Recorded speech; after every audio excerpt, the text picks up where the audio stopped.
Hello and welcome to the Echo Chamber podcast. My name is Tony Groves and today we're talking capitalism. Capitalism with a small c, I hope. As always, I'm joined by my co-host, and the man was also disinvited to the Web Summit, but no one really cared, Martin. Yeah, I just don't have the right views. No one cared. But much more importantly, we're delighted to be joined in the Tortoise Shack by lecturer, assistant professor at UCD School of Politics and International Studies, Aidan Regan. Aidan, thank you so much for coming over. I know, I was telling you downstairs that every now and then I put out a tweet and I've stolen your clothes because you've written something and I've said, oh, I like that. And then I screenshot it and I almost peddle it as my own. So thank you for making me sound like I'm informed. But no, I'm going to go straight in, and I did say we'll talk about capitalism, but you wrote an interesting paper on what the imbalance of capitalism was what it was called. I think our listeners would actually really appreciate if you could try and explain what you meant within that. Yeah. So that was a part of a bigger research project and some different papers came out of it. But I suppose the idea was looking at the Eurozone, that is a single currency, and at the time the 17 member states of that currency, and how they had become integrated over time, and effectively the imbalance that was generated between them, the macroeconomic imbalance. So the imbalance refers to the current account and capital account deficits between the north and south of Europe ultimately. So I suppose the idea is that there's not just one type of capitalism, right? There is multiple varieties of capitalism, which of course are built around path-dependent cultures, histories, institutions, political parties, etc. And classically we refer to kind of social democratic capitalism or liberal democratic or conservative.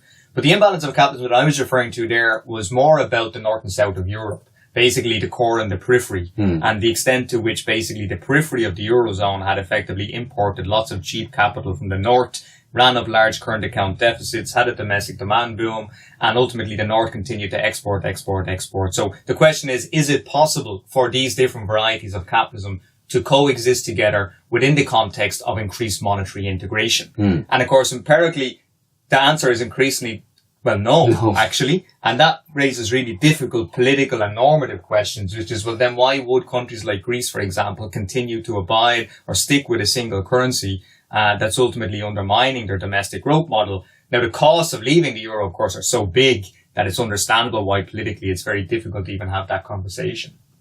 And I think, so it's funny you say that, because I know this week, for example, we saw the government had its own report on the state, and I think Dan McConnell put it out that, and I think it was picked up as waved around that we were in Ireland a welfare state was the narrative, yes, not at Dan's doing, but certainly picked up by other instruments, should we say, or forums. Particular forum had a particular view that it meant we were all welfare scroungers, but on the flip side of that, when you mention the actual how it's not working, it's funny because even on that OECD report that I referenced in reply to the bottom inequality and wealth inequality nations are Greece, Ireland, and the ones that are actually on the periphery of Europe. And it shows that I know Ireland relies heavily on social transfers to right that imbalance. You know, it drags us back from, I think it's third worst up into 17th of 34. So we get right there to the mid-table because of social transfers.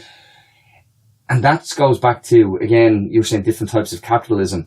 So we wouldn't have, we probably have rampant capitalism with social transfers. Well, Ireland is an interesting case in that sense, because on the one hand, the fundamental question is, where do you get your productivity growth from? Where do you get your economic growth? How can you even generate income that you can get into a conversation about redistributing it, right? And how does Ireland secure its productivity growth? Well, through foreign direct investment. FDI, yeah. And Ireland is qualitatively different from other kind of peripheral Eurozone countries such as Greece by virtue of the fact that we have secured a pretty successful growth model through foreign direct investment. And of course, we know the trade-off with that. It's built around a relatively flexible liberal labour market, low corporate taxes, low regulation, etc. But it is what it is. That's how Ireland has managed to grow its way out of the euro crisis. And, that's fundamentally what the difference is. Silicon Valley, quantitative easing, big tech bubble and so forth, right? But take that constant for a moment.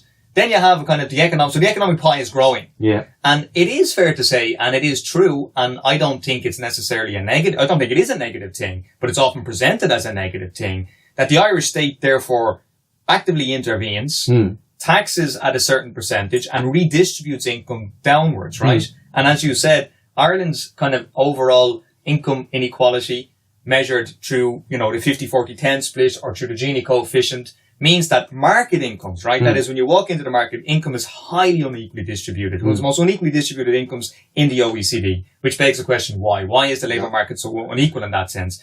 But secondly, post-market, that is after the state steps in and taxes and redistributes, Ireland's income inequality falls quite significantly. So in that sense, the welfare state is working, right? It is doing what it's supposed to do, which is redistribution. But for me, the question is not so much whether we're redistributing too much, but rather, why is it so unequal in the very first place? Are we subsidising our market, for want of a better term? Are we subsidising how, because you talk about FDI, we know there's over 200 jobs directly linked to the big companies that are based through FDI. We know we're predominantly, I'm going to say captured by it, because we are. Yeah. And we also know that you refer to the low corporate tax base. We are absolutely a phenomenal conduit for this, whether you want to call it, look, it's tax avoidance, it's not tax evasion, but that's only because we are absolutely transparent in how we measure and how we do these things.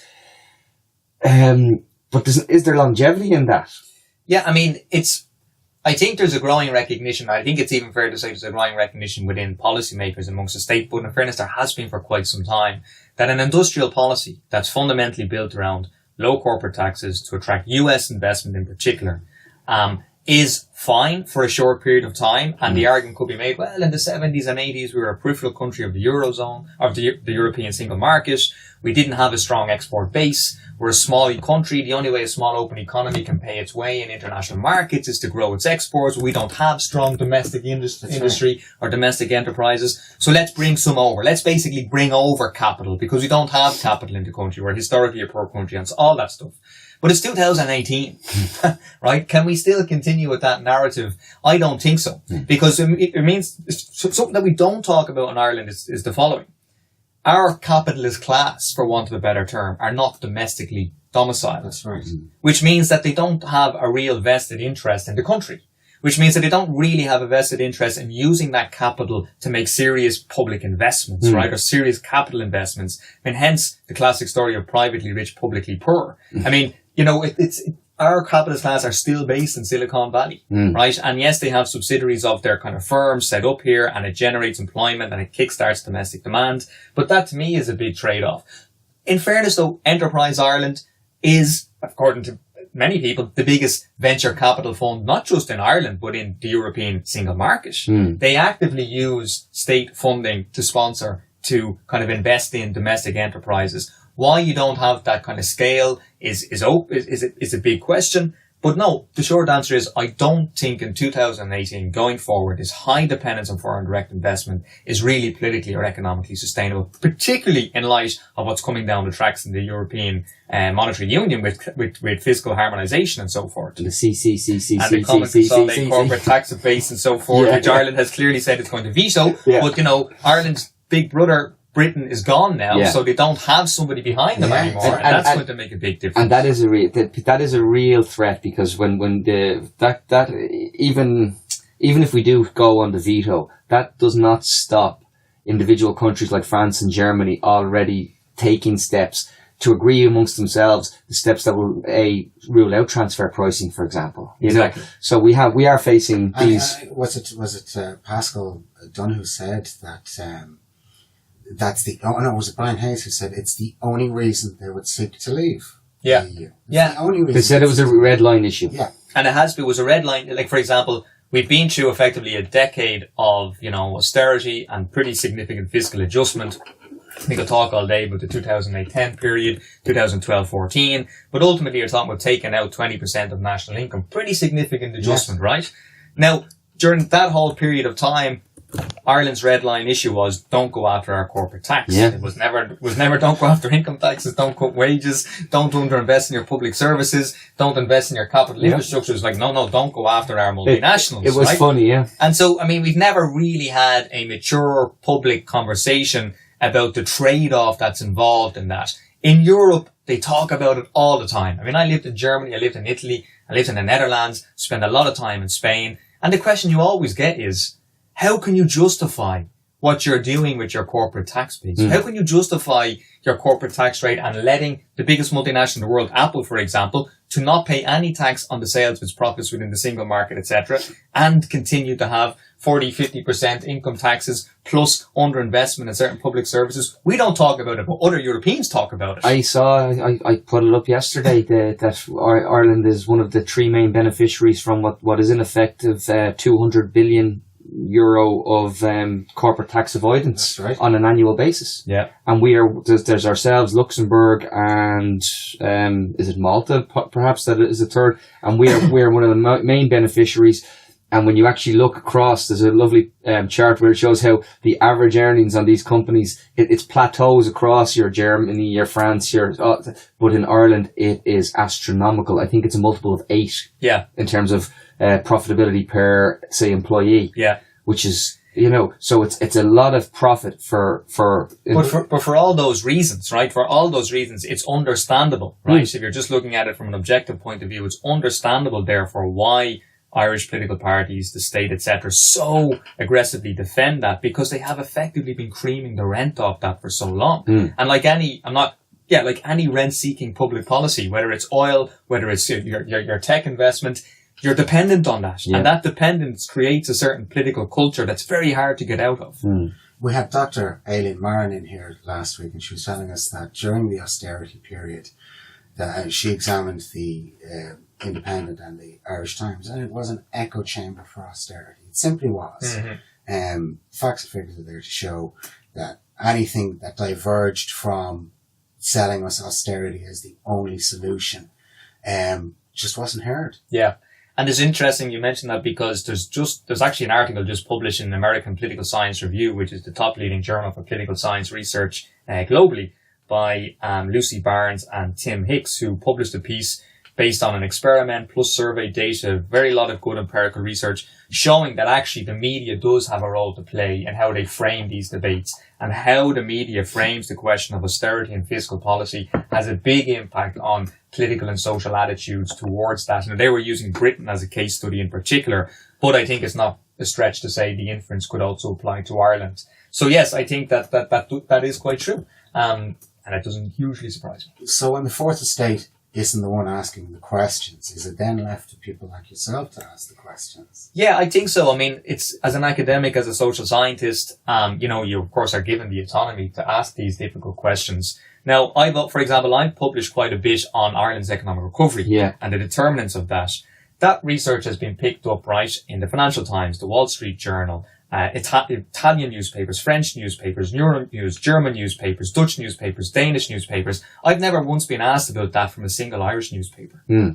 Now, that's not trying to say, why are they not talking to me? I understand why, because the actual findings of that research complicate the narrative that's been told for the past 10 years. So I think, again, that's why I tend to look at these things from a European lens. And from the European perspective, there is a conversation about the sustainability of the Irish growth model. And there are deep questions about whether or not, going forward, in the European Union, in the single currency, there's a growing recognition in France and Germany and elsewhere that it's not possible to keep this currency on the road unless these countries move towards greater fiscal tax harmonization. So a federal Europe Federal Europe is obviously a much bigger thing. Yes, absolutely. But even moving towards things like having a conversation about, aligning up the core tax base of what you can and cannot do when it comes to basically corporate taxation. But again, the trade-off there is quite simple. You turn around and you say, well, if we're going to harmonise that, we also have to harmonise the redistribution around the EU, and we have to actually make it go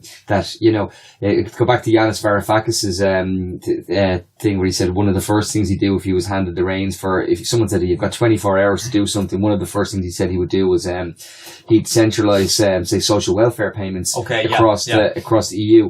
And he said, and they'd come out from the European Central Bank. He said all of a sudden the polarisation in Europe would be given a kick in the arse because everybody would feel more European within a few minutes. Yes, absolutely. I mean, this has always been the debate, hasn't it? Even from the foundations of the single market.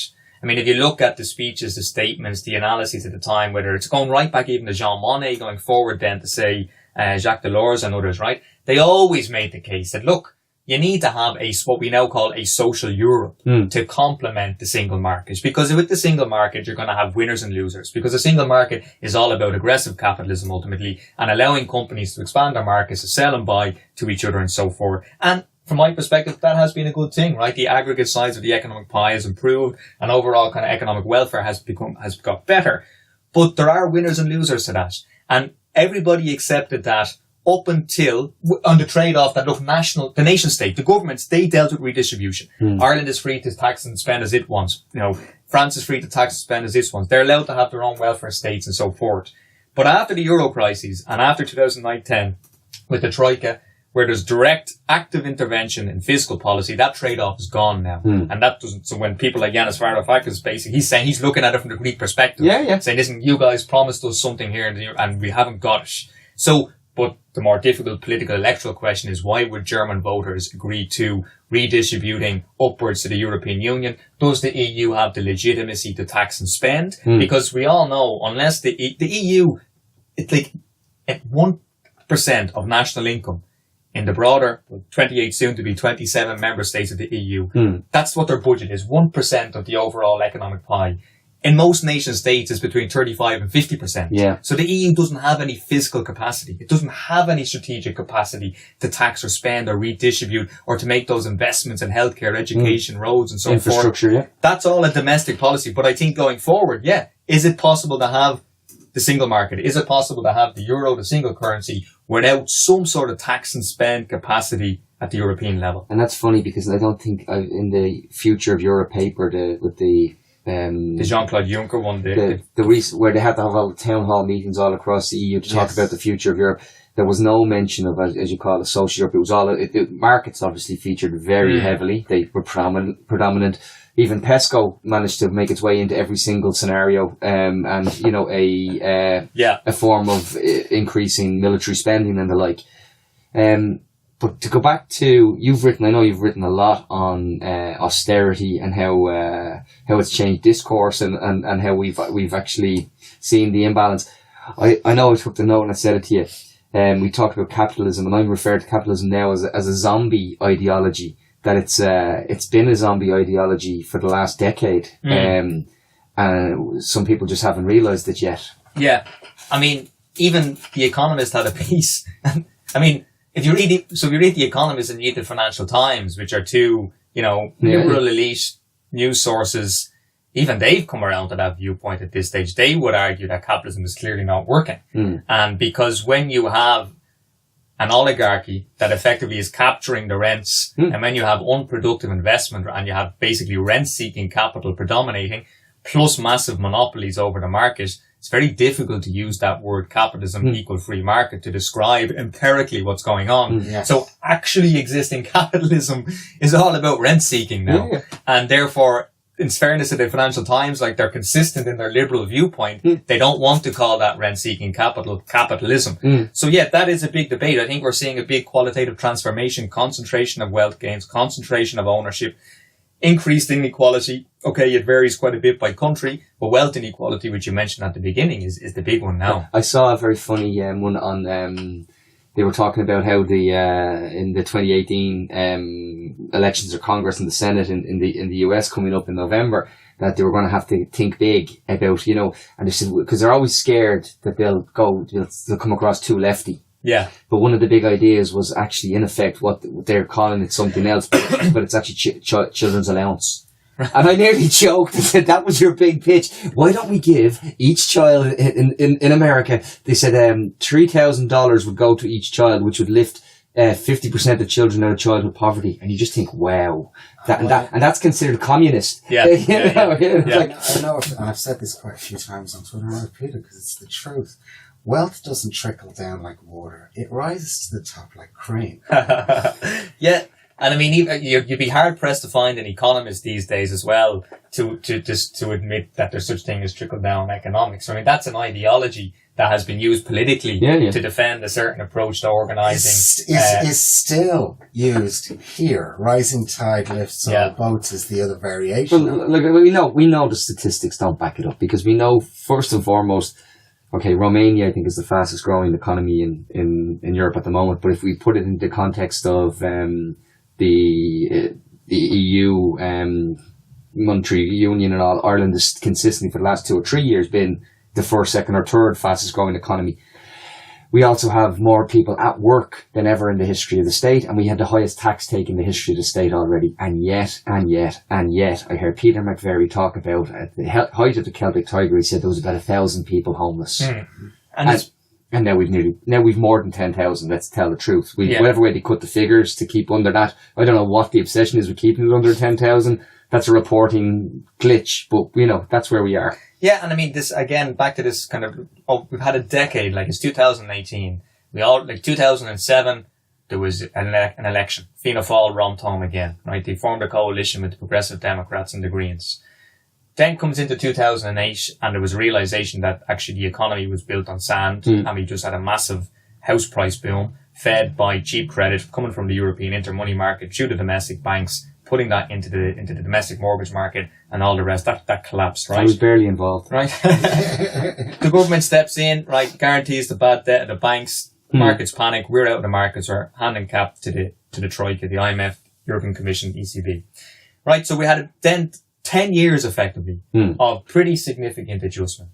But during that 10 years, now maybe I was wrong, I was away for a good few of those years, true, but following it all quite closely, there was never a conversation in Ireland about what kind of social contract do we now want to govern society? What kind of fiscal contract do we want, right? And it's now, we're already back into, it's boom times, it's great, how dare you criticise, everything is fantastic, the economy, we're the fastest growing economy in the Euro, we're close to full employment, and it's true, there are positives to be had, and I think we've discussed, my research would suggest that that's fundamentally driven by foreign direct investment, particularly from the kind of Silicon Valley sectors, who have experienced a pretty big boom, not least through quantitative easing in the USA, so we've benefited indirectly from that. But we've not had a conversation about, well, what are we going to do? What kind of contract? What's the role of the state? What kind of public services do we want? What's the kind of overall optimal tax to income ratio that we want to take in? How is that going to be distributed, And as you say, 2018, fastest growing economy in the Euro, supposedly a the tech hub of the Eurozone, and yet we have 10,000 people homeless. Well, Bernie Sanders put up a tweet yesterday, or I think it was the day before yesterday, and it was, he's discussing free healthcare. Public service health, or public healthcare, and put up a list of countries where there is public healthcare. And to our eternal shame, Ireland's not on that list. Yeah. For a country that is, and indeed we are a wealthy country, but as you said, it's concentrated wealth, and it's very concentrated wealth. For that, for what we pay in taxes, we get very little. We get very little. Yeah. No, I mean, and that's why, I mean, I empathize with with people say, I don't want to pay more in taxes, because I understand. I mean, I've lived in countries whereby I pay the equivalent of or higher my income tax than current do, but I felt like I was getting something in return.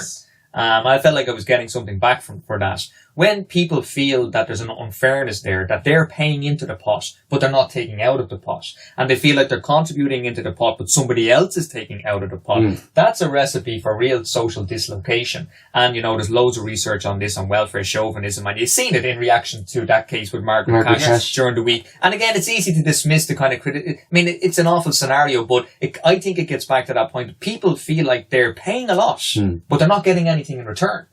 So what is it that the state can offer? What kind of social contract? And that's the kind of political party question. What political party is in a position to offer a new social contract? Which you've just got right to the hub of it, though, because that's the issue. We don't have a cohesive alternative that's really got a broad base of support. We get factions who are happy to compromise on certain topics, and then we've seen what happened to the Labour Party, and they were wiped out for their part in that. And I think they're delusional if they think they're on their way back. But that's my views out there. But I don't see anyone else coming. I don't see why when recently the Labour Party are courting Fine Gael again. Like, that doesn't give me any comfort that we're actually, mistakes have been learned. We see Dan O'Brien putting an article up to show that Dublin property prices are 26% above income levels. Now, the word bubble was never used in the article. I know the Taoiseach said there's no land bubble was a recent phrase he used. when we talk about those things in context, we're 10 years away from where we were. Yeah. And we're bloody well in the middle of another mess. Well, there's two dimensions to that, right? So the first dimension, which is, let's get back to the question of property prices and so forth and the housing issue. And where, again, bit of economic history is important here. And we've forgotten so fast. We've forgotten the past decade and we've forgotten the previous. It's so quick how much we've forgotten. So let's try to remind ourselves what actually happened. We had a massive house price boom. It was fed by cheap credit, right? We know that. That's what ultimately led to, lots of people chasing houses and so forth. When that burst, what was the fundamental incentive facing those who had taken out mortgages, the central bank, the domestic banks, the Irish government, the Department of Finance, the European Central Bank? Well, the obvious incentive was to get prices rising again. Because the only way you were going to manage that debt was to ensure that the asset was going to equal the debt again, and that was to mean to get prices right. So it's not like all these actors were sitting around the table conspiring, there's no conspiracy about it, but the entire incentive structure, and we've seen that with NAMA, was to get prices up again.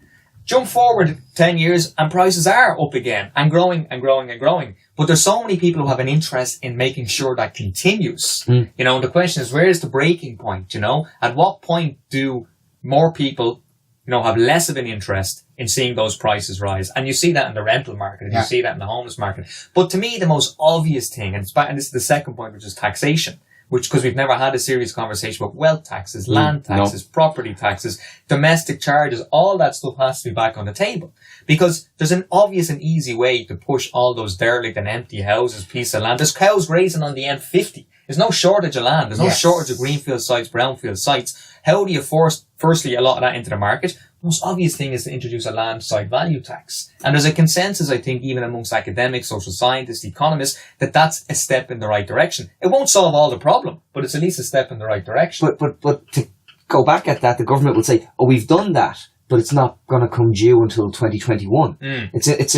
And they will get away with saying that. They will go on the media and they'll say, "We've introduced that." That's because of the tax incentives they've already put in place. Yeah, exactly. And this is back to the history again. We kind of forget that the Progressive Democrats, a small neoliberal party who were in government from 1997, 2002 onwards, etc., that was the kind of tail that wagged the dog. They had a huge influence over the whole entire fiscal philosophy.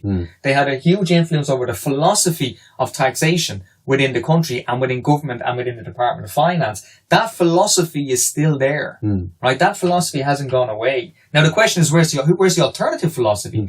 To be perfectly honest, I don't see it anywhere in Ireland, whether it's on the left, whether it's on the centre, whether it's on the right, far left, far... It seems to me that there's a general consensus that we can't have a conversation about taxation because it's always a case of somebody else has to pay. Somebody else is going to pay. So that brings me back onto what myself and Martin were chatting last night, and I was laughing, saying, there's only the existential threat to our lives that is, potentially, say something like climate change is we're talking about 4 years of things growing, and we're talking about all the hassle that we're actually sleepwalking into. People say there's no such thing, and yet we know extreme weather events are up like 187%. We know all of these things that are just forest fires in places that are usually covered in ice. Yeah. Right? We can talk about that, but yet we can't wrap our heads around the fact that we actually need to change the model almost completely. Yeah. We're not very good at risk management in this country. We're not very good at kind of forecasting, kind of risk assessment and prevention, right? You mentioned climate change. Look, we know the kind of erratic weather we're having. Think about the kind of the snow over the holidays, right? And the shutdown, the lockdown, the schools closed. Then a country with so much rain like this, we get a bit of a decent summer. And guess what? We have water shortages, right? Because it's always going to rain. It's always going to rain. Now, that's about the infrastructure again. We clearly don't have the right public infrastructure. We don't have the water infrastructure to ensure an adequate management of what is ultimately a relatively scarce resource in the world that we live in today. So I would agree. The question is, I'm slightly biased having lived in the Netherlands for a few years, whereby everything is risk management, everything is about prevention, everything is about strategic planning, everything is about that kind of consociational approach to public policy making. So you're talking shock-proofing for the future. They shock-proof for the future in as much as anybody can. What we haven't mentioned here is two big shocks that could happen to us at any stage.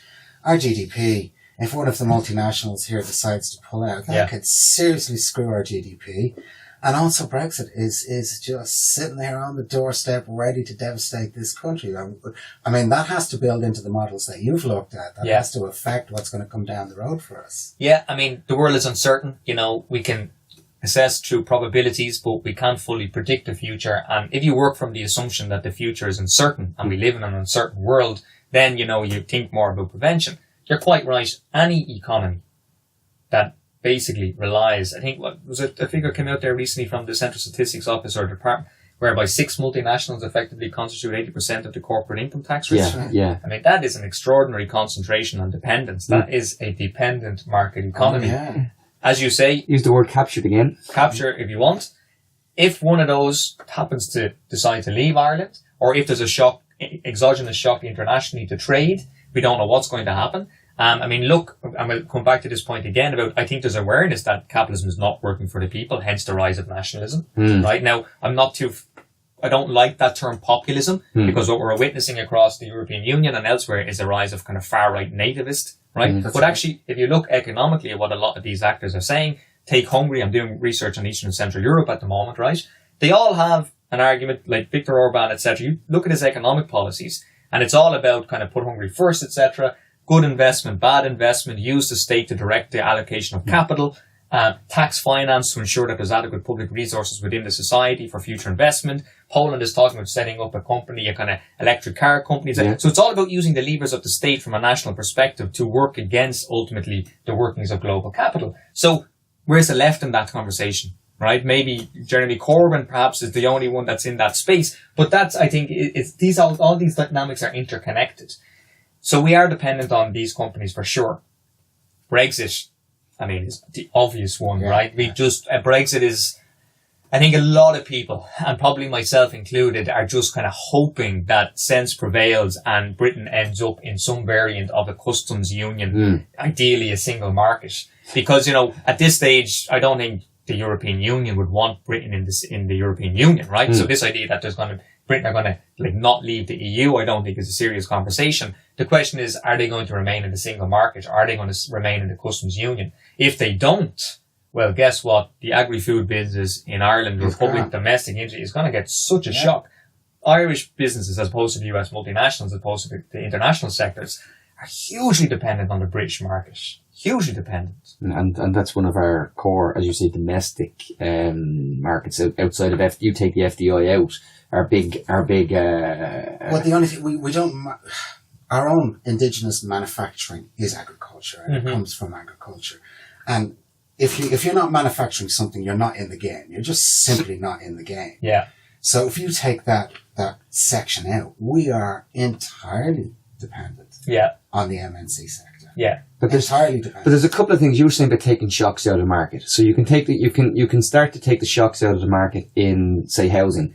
You can avoid, many countries can lessen bubbles or deflate bubbles by making sure that a certain amount, usually around 15% of housing stock is a form of social housing where you're able to continually turn it over, maintain that stock, don't let it diminish, which means you have to build every year a certain number. And that actually then means there's a baseline that it won't fall below. Yeah. Right? We don't do that. We still haven't done that. We're in the grip of one of the worst, the worst actual housing crisis in the history of the state. And the lads are on holidays for another 32 days. And that's just 31 days now. But, you know, nonetheless, it's still galling to think that that's where we are, that people are occupying a house in Summerhill, and, you know, that landlord has boarded these up, and we can walk by, we can go down the road around here and we'll find vacant houses. Yeah. Things like this are just, that can be done. You can future proof for things like climate change, which can create jobs, which you can actually help grow domestic industry. We have got solutions. But the housing thing was predictable. Yes. Very predictable. And let me give you a story, which is going to be, I think, good kind of for your listenership and so forth, because I've never actually told this story publicly. I interviewed Bertie Ahern not long before everything crashed, right? When I was doing my PhD. And we had a good long conversation, very interesting conversation.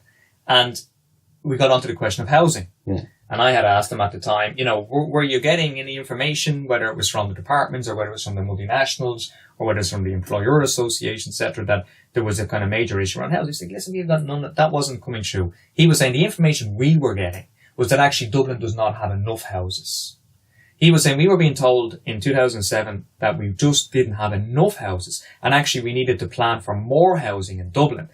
Then he was pointing out that the approach, given kind of the crash was, the kind of crisis was there. He said to me, and I think he was quite right at that time, you just watch in 4 or 5 years' time, Dublin's going to have a major housing crisis. Because as soon as they stop building now, in response to what's happening, you're going to get a bigger problem. And that's what happened. We had 10 years of austerity. We had a massive cut to the housing budget. The public investment collapsed effectively. You know, there was no future planning for demographic changes. Meanwhile, we had huge inward migration around the tech firms and the kind of Googles, the Facebooks, etc. Lending stopped. Exactly. Big growth in the demographics and the change of... We didn't plan for that, but it was totally predictable. 2018, and we're kind of... I don't mean to be disrespectful to the Department of Housing or the Ministry of Housing. It just seems to me that they're still standing around kind of having conversations with developers, right? Having conversations, and it's like, no, the conversation is over, right? It's time now to really put in place a serious radical action. And that can be done, right, with political will. Well, it can be done with political will, and it can be financed, and it can be done at a lot. I think I estimated the cost of rebuilding Ireland through the private model that they're using is 845 million more expensive than if the state was to act themselves. Yeah. I'm sorry, but that's just crazy. I remember in 2010 when the market was at its absolute bottom and you could actually buy the house cheaper than it was built.